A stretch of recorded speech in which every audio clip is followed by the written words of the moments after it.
Geography की अगर बात करें तो ज्योग्राफी के लिए आप क्या बताएंगे?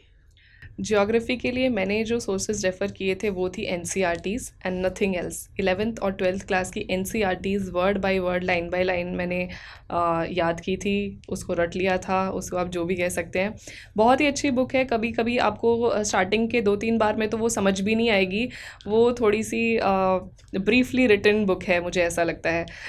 तो जब आप उसको डिटेल में पढ़ेंगे और फिर वही कि आप अगर क्वेश्चंस और उसका बैकअप लेके वहाँ पे उसको रिलेट कर देंगे तो फिर वो चीज़ें start to make more sense.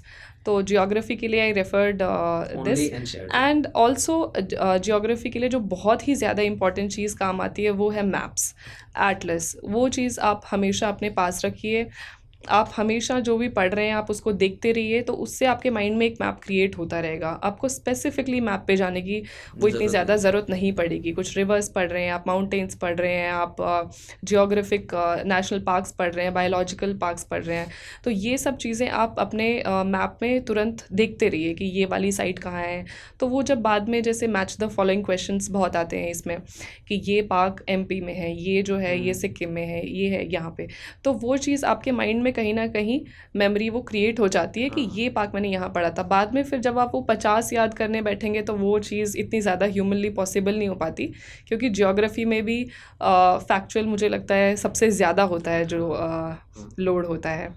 तो वो चीज़ आप करते चलिए, और इन सब चीज़ों की तो आपको लिस्ट बनानी पड़ेगी। बायोलॉजिकल जो आपके पार्क्स हैं, नेशनल पार्क्स हैं, रामसार वेटलैंड साइट्स हैं। साइट्स हैं, इन सब की आपको एक लिस्ट बना के रखनी पड़ेगी, और ये सब लास्ट में बहुत काम आते हैं।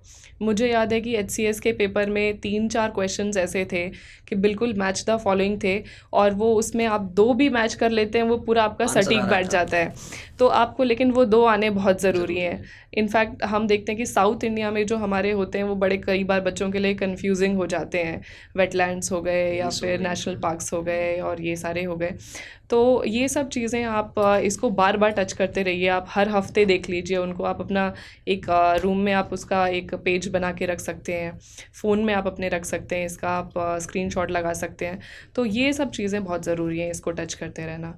और फिर वही अलॉन्ग विद टीचर का नोट्स आप रख लीजिए, जो जो भी आप रेफ़र कर रहे हैं सोर्स, तो उसके लिए it will do the your तो मैम नीडफुल। मैं जस्ट अभी आज थोड़ी देर पहले ही एक सेशन लेके आया था अभी, तो उसमें मैं ज्योग्राफी का as a student of geography में ज्योग्राफी का सिलेबस डिस्कस कर रहा था। तो मैंने जी। जस्ट यही एग्जैक्टली बताया था कि क्लास 11th और 12th की एनसीईआरटी प्लस एटलस तभी और मैंने देखा आपके फेस पे प्लस इतनी बड़ी स्माइल प्लस आई मेरे है। क्लास नोट्स, इसके अलावा कुछ नहीं पढ़ना है। तो अभी जस्ट आप बता रहे थे तो मैं चीज़ वो वही बता रहा था कि मैं जस्ट अभी ये बता के ही आया था